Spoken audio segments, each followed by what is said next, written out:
Tu connais la série The Big Bang Theory? Oui, bien sûr. Tu connais? C'est parfait. Ok, tu vois, il y a un épisode où Sheldon et Amy Oui, ils il faut faire les vidéos pour parler sur la bandière. sur les drapeaux. Ouais, Je c'est suis en ça. train de penser à ça. Hello, welcome to Fun with Flags. E uma francesa. Como paquerar, como flertar uma francesa. Fala meus amigos do canal Mundo Limite, tudo certo com vocês? John aqui para mais um vídeo, diretamente de Paris. E hoje eu tô com uma convidada ilustre, especial, a Pauline. Bonjour. Ela é francesa, a gente vai fazer uma entrevista aqui hoje, né? Tô com material aqui para me ajudar, né? Porque eu soltei algumas perguntas lá no Instagram. Se você ainda não me segue, @JohnViajou. Lá no Instagram eu posto minha rotina diária. E eu soltei algumas caixinhas de pergunta lá e o pessoal mandou um monte de pergunta e hoje vocês vão ver. Vou perguntar tudo para ela. Est-ce que tu comprends? Pas du tout. Pas du tout? Não. Ok. Na verdade ela não fala muito francês, ou ela não fala português. Est-ce que tu parles un petit peu portugais? Sim, eu falo português. Voilà. Eu sou uma abacaxi e eu falo o suco de uva. Voilà ce que je peux vous dire. C'est ça.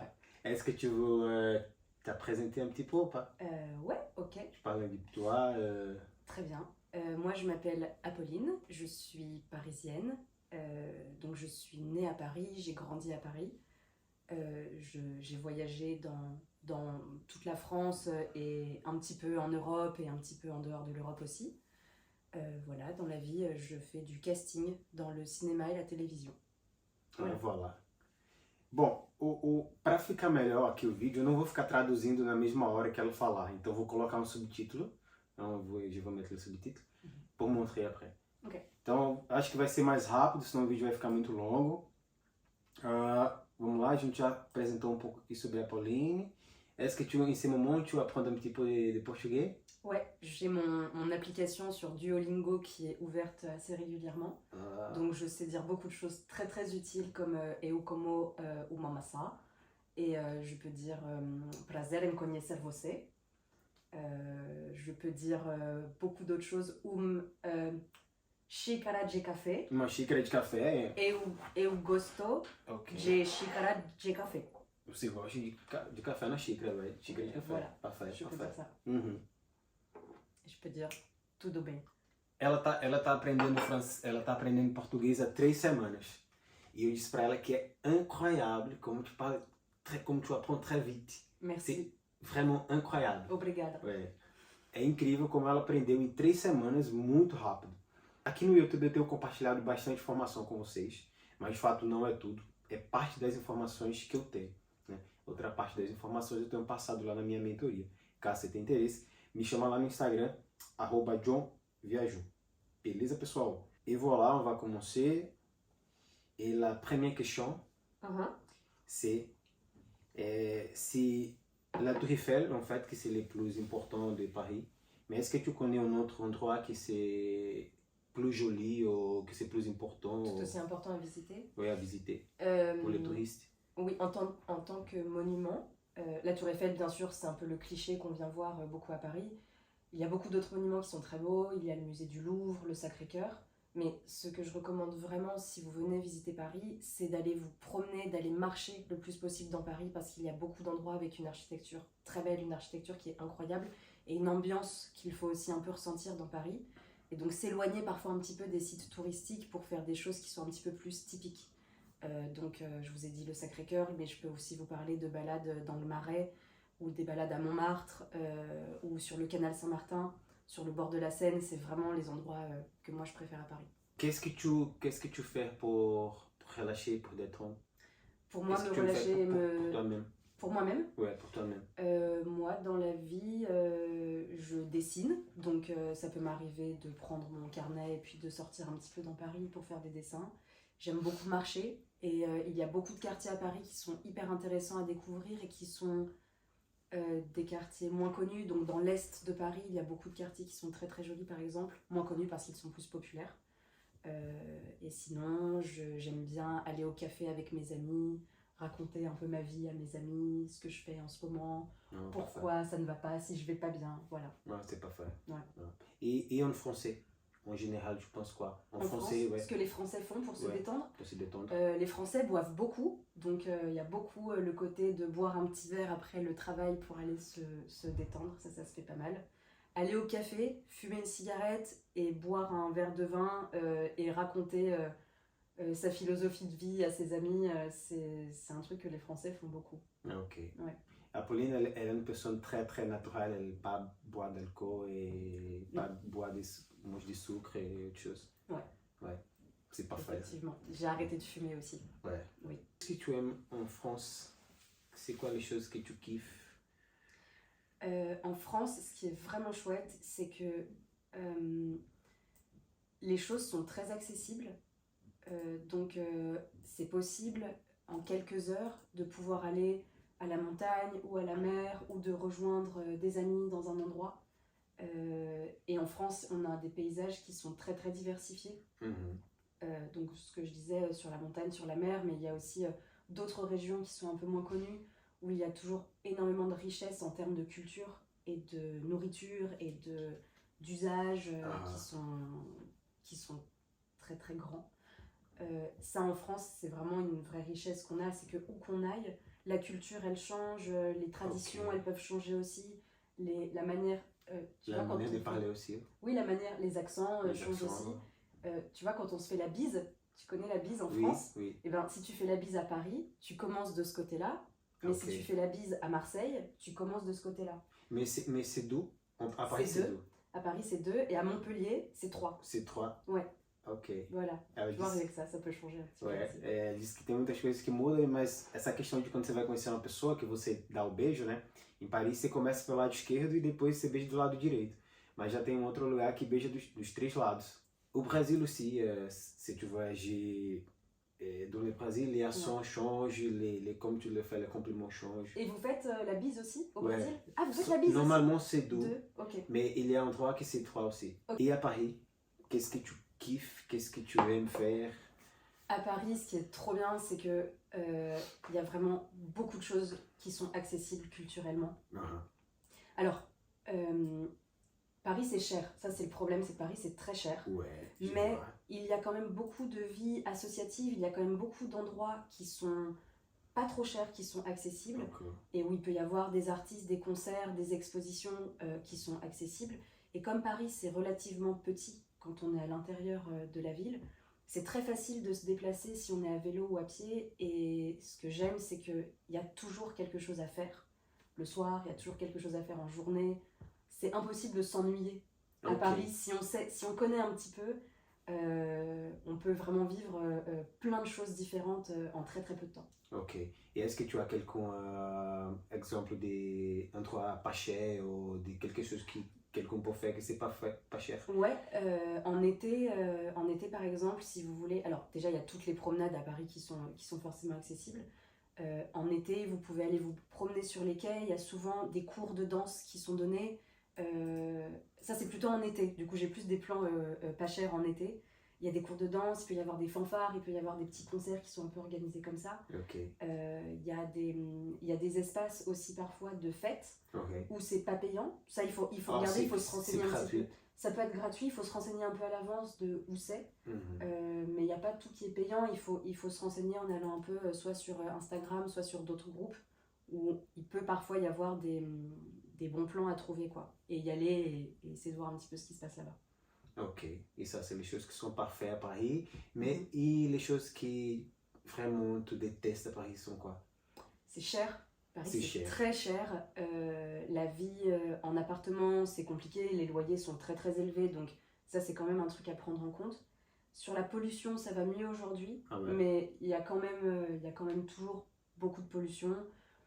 Parfois c'est pas très propre. Paris aussi, il y a un côté un peu schlag. On a des rats, on a des pigeons, beaucoup, mais bon, ça fait partie du charme de la ville aussi, le côté un peu parfois. C'est vrai que les Français n'aiment pas prendre les douches. Oui, c'est vrai. C'est vrai? Ouais, on se lave une fois par mois, et pas plus. Parce que l'eau qui touche notre corps, on n'aime pas. Non, c'est pas vrai, c'est une blague, évidemment. On se lave tous les jours la plupart du temps, on met du déodorant, on met du parfum aussi, voilà. Ça, c'est des choses qui sont... C'est un cliché qui est hérité d'il y a assez longtemps, de l'époque de la cour de Versailles, par Oui, de exemple. Versailles, ouais, je sais. Voilà, où effectivement, à cette époque-là, les gens ne se Avant le lavaient pas. mariage, ils se lèvent. Et après, non, Ah, je passe beaucoup de non, temps. c'est pas ça. C'était que, en fait, à l'époque, on croyait que se laver, ça enlevait des couches de bactéries Ok. qui nous protégeaient en fait des maladies. Donc les gens ne se lavaient pas parce qu'ils pensaient que c'était mauvais pour la santé. Ok. Et donc ils passaient leur temps à mettre beaucoup de parfums, à mettre beaucoup d'odeurs pour cacher le fait qu'ils sentaient mauvais. Ok. Et en fait, ça date du XVIIe siècle. Ça date d'il y a vraiment longtemps. Aujourd'hui, les Français se lavent comme tout le monde. On prend des douches tous les jours, on prend des bains, des douches, et on se savonne. Voilà, on fait, je pense, comme les Brésiliens là-dessus. Ok. Você está assistindo até aqui esse vídeo. Eu quero te fazer uma pergunta. Você já está inscrito no canal? Se já se inscreveu, dá uma olhada aqui na parte de baixo se você já é inscrito. E se você não for inscrito, eu quero te convidar nesse momento a se inscrever nesse canal, porque aqui eu te passo muitas informações importantes, inclusive de imigração. Então eu quero te convidar a se inscrever nesse canal. Beleza? Não esquece de deixar seu like e de deixar seu comentário também. Beleza? Também. Aussi. Ouais. Alors, qu'est-ce qui t'énerve? Non, en fait, la question c'est qu'est-ce qui énerve en français? En français? En français. Beaucoup de choses. Les Français sont très râleurs. On aime bien râler. Râler, c'est vraiment grogner, être toujours un peu genre... Donc, je pense que chaque Français a sa chose qui l'énerve, personnellement. Mais c'est différent en fonction de chaque Français.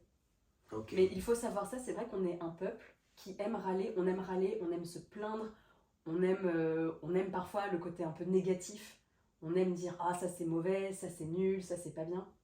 Et on aime beaucoup critiquer aussi. Donc c'est pas quelque chose à prendre personnellement, ça fait un peu partie de la culture aussi de beaucoup râler. Ok. Voilà. Et sur les Noël aussi, que tu me dis hier ou pas? Sur les Noël aussi, c'est un petit peu...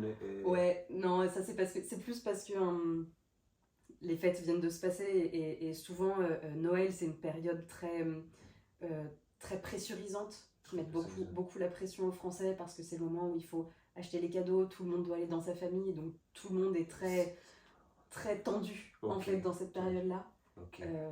Voilà, mais là ça vient de passer. Mais je pense qu'au Brésil c'est aussi comme ça, c'est normal. Aussi comme ça, ouais. Ok, et toi, qu'est-ce qui t'énerve? Moi, il y a beaucoup de choses qui m'énervent, beaucoup de choses. Ouais. Ça peut être des choses plus importantes comme des discours politiques qui peuvent m'énerver. Mais parfois aussi, je suis énervée parce que j'ai oublié de racheter du café. Ça dépend. Et je pense que la discussion politique énerve tout le monde. Je pense aussi. Au Brésil aussi. Ouais. La discussion politique au Brésil, c'est vraiment une chose qui fait la division d'une famille, par exemple. Ouais, ok. Ça peut aussi en France, évidemment, quand il y a des choses qui sont trop différentes. Et il y a beaucoup de divisions au sein de la France et au sein des familles sur les pensées politiques. Ok. Ouais. Si les extrêmes droite, extrême gauche. Extrême gauche, même plus au milieu, il y a aussi des disparités là-dessus. Ok. Ouais. Ok. Ça, c'est une femme. Elle fait une question. Comment trouver l'ami et comment faire ami en France? Pour une femme, qu'est-ce qu'elle peut faire? Et après, tu peux dire pour un mec. Ah, ok. Oui, ok. Je comprends. Parce que je pense que peut-être c'est différent parfois. Oui, je comprends la question et surtout si vous êtes une femme qui voyagez seule. En France, il faut quand même faire attention forcément de qui on rencontre. Ce que je vous recommande, c'est que c'est vrai que les Français, on n'est pas un peuple très accueillant. On n'est pas un peuple très chaleureux au premier abord. On a plutôt tendance à mettre un peu des distances parce que on se dit qu'on ne connaît pas l'autre personne et donc on ne sait pas ce qui pourrait se passer si jamais il y a un problème. En tant que femme, mais pour les hommes, je pense que ça fonctionne aussi. N'hésitez pas à vous inscrire à des cours de dessin, à des cours de danse, à des cours où vous pourrez rencontrer en fait des Français, parce que si vous inscrivez à des cours de français, vous ne rencontrerez pas de Français. Mais si vous avez des talents, des habilités particulières, Et ben profitez-en peut-être pour faire un cours de ça à Paris, parce que dans les cours, les gens se rencontrent beaucoup. Ok. J'imagine comme au Brésil, comme n'importe où. Ouais. Mais c'est normal que tu as une connexion, affinité, une une connexion. affinité. Voilà, c'est ça. Et donc, pour vraiment rencontrer des gens, ouais, je vous recommande plutôt de faire ce genre de choses. Sinon, si vous êtes seulement touriste, les Français vont pas venir vous parler. Ok. On fait notre vie, on fait notre chemin. Les touristes, on s'en occupe pas trop. Ok. Donc, oui, pour vraiment essayer de connecter, essayer de faire quelque chose d'un petit peu différent que juste marcher dans la rue. Voilà. Ok. La question que c'est plus important. Ouais, ok. Très bien. Como flerter francês? Como paquerar, como flertar uma francesa? Essa pergunta, meus amigos, vocês têm que deixar o like aí, porque vai valer a pena. Alors, comment flirter avec une Française? C'est ça la question. Une femme française. Je pense que déjà, dites que vous êtes brésilien. Ça va fonctionner. Ah, j'y crois pas. Bah, Ah si. ouais? Ah oui. Ah, diz que só se você falar que você é brasileiro, já vai funcionar. Voilà, ça, alors pas que ça, mais déjà Oh, ça, c'est ok, une première ok. étape Une qui première est étape, plutôt c'est- bien. ok. Précisez-le, précisez, hey, je viens du Brésil. Et là, on va faire, ah, super. Et une Française, moi je dirais que pour séduire une Française, il faut montrer qu'on est cultivé, il faut montrer qu'on est intelligent. Alors vous pouvez parler de votre pays, vous pouvez parler des enjeux du Brésil, enfin voilà, de choses qui vont susciter de l'intérêt. Et après, évidemment, d'écouter aussi la réponse en face, parce que ne parlez pas tout seul, ça c'est évidemment un conseil normal. Ouais. Mais si vous voulez rencontrer vraiment des gens, je pense parler de vous, parler de là où vous venez, des différences culturelles, des similarités culturelles aussi. Et en fait, c'est un conseil que je donne pour les hommes et pour les femmes, enfin globalement quoi. Moi, ce qui m'intéresse, c'est de savoir d'où vient la personne et ce qu'elle fait et comment elle vit sa vie et c'est quoi sa philosophie de vie. Et je pense que ça va dans les deux sens en fait, Ok. qu'on soit un homme ou qu'on soit une femme. Ça Ouais, marche c'est ça. bien. Ouais. Ok. Mais dites que vous venez du Brésil, ça c'est bien. Ah, je vou fazer a tradução Vai, dessa vai, questão. Eu perguntei, né, como flertar, você já sabe, e aí ela explicou o seguinte. Bom, primeira coisa, se você disser que é um brasileiro, você vai ter alguns pontos. Mas não é só isso que importa. Então, você tem que ser uma pessoa inteligente, você tem que saber puxar assunto, falar das diferenças culturais, criar conexão, ver quais pontos em comuns vocês têm para partager, para compartilhar. E isso serve tanto para a mulher, tanto também para o homem. Então, o conselho, les conseils, c'est pour les deux. Si, C'est pour pour homem tous. et a mulher. Para o homem e para a mulher. Pour homem et pour a mulher. Ouais. Si. Funciona bem. Si, Ok. fonctionne bien. Funciona bem. Ok. Não tem muito segredo, né? C'est simple. Il n'y a pas Oui, c'est c'est très choses différentes oui, c'est pour comme fleter. pour partout. É como no Brasil. Você tem que ser simpático, você tem que ser uma pessoa bacana de conversar, você tem que ser inteligente. Ouais. Ouais. Si c'est Intelligent, sincère, c'est si c'est sincère. sincère, ça plaît. C'est pas différent du Brésil. C'est la même Non, chose. c'est ça. Ouais. Et alors, je sais pas comment c'est au Brésil. Ce que je recommande, c'est si jamais, enfin, je redonne ce conseil, c'est si une femme n'est pas intéressée et qu'elle dit non, ça veut dire Respecte. non. Voilà, il faut respecter ça, ça c'est important. É. Ouais. Isso é importante. Se Ouais. uma mulher diz não, é não. Beleza, pessoal? Não é não. Voilà. Então, respeito. Isso aí é no Brasil, é na França, em qualquer lugar do mundo. Seja um cara de respeito, beleza? Alors, on va commencer par parler sur le Brésil. Ouais. Agora a gente vai falar sobre o Brasil. Est-ce que tu déjà connais o Brasil? Et sinon, est-ce que tu veux connaître o Brasil?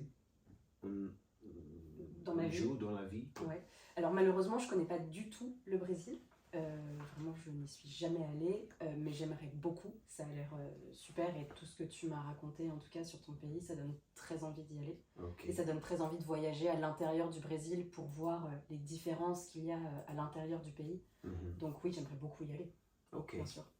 Ela quer bastante conhecer o Brasil, mas ela não conhece, né? Ela conhece pelo pouco que eu disse. Ela tem amigas também, tu as un ami qui já voyagé au Brasil aussi. Ó.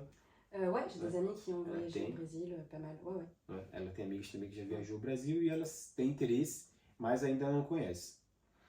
E les Français, qu'est-ce que les Français pensent des Brésiliens?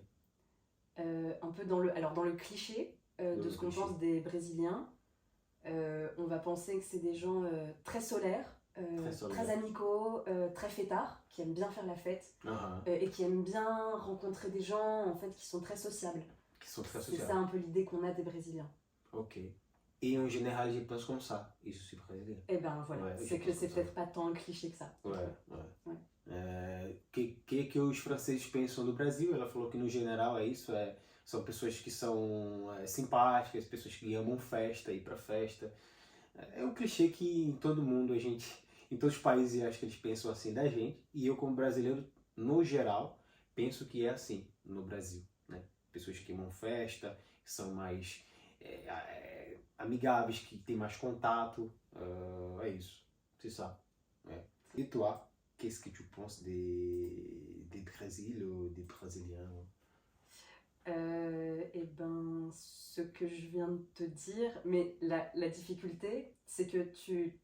Ah non, je connais une autre brésilienne, mais Tu connais juste moi je connais toi et une autre, et un autre et une Brésilien. autre brésilienne. Ok. Ben c'est pareil, c'est quelque chose de très positif, quelque chose de très bonne vibe et pas dans le négatif et pas râleur, Ok. comme les Français. Comme les Français. Quelque chose de plus heureux de vivre. Ok. Voilà. Ok. É isso, ela disse que o que ela pensa também é a mesma coisa que os franceses pensam, uma pessoa de boa vibe, né? Nada negativo, etc. Boa vibe. Boa vibe. As perguntas acabaram, infelizmente. Malheureusement, les demandes finies. Ok. Il n'y a pas de plus choses pour demander. Se vocês quiserem deixar algum comentário aí, de repente, numa próxima oportunidade, a gente pode conversar mais. E por aujourd'hui, c'est tout. Alors, para finalizar o vídeo é o seguinte, se você gostou desse vídeo, você tem que deixar seu like, não pode esquecer. Pas oublier de mettre les likes. Ouais, d'accord. Faz assim, por favor, Por favor, deixe seu like. deixe do like. Seu like. Seu like. Oui. Comment tu dis? Deixe Deixe seu like. seu like. Oui, c'est ça. Ok. Deixe seu like. Deixe seu like. Siga o conselho da francesa. Sim. É isso aí, pessoal. Forte abraço a todos e até o próximo vídeo. Au revoir et merci de nous avoir écoutés. Salut, tchau. C'est bon. Imagine que si j'ai oublié de mettre le play. Non.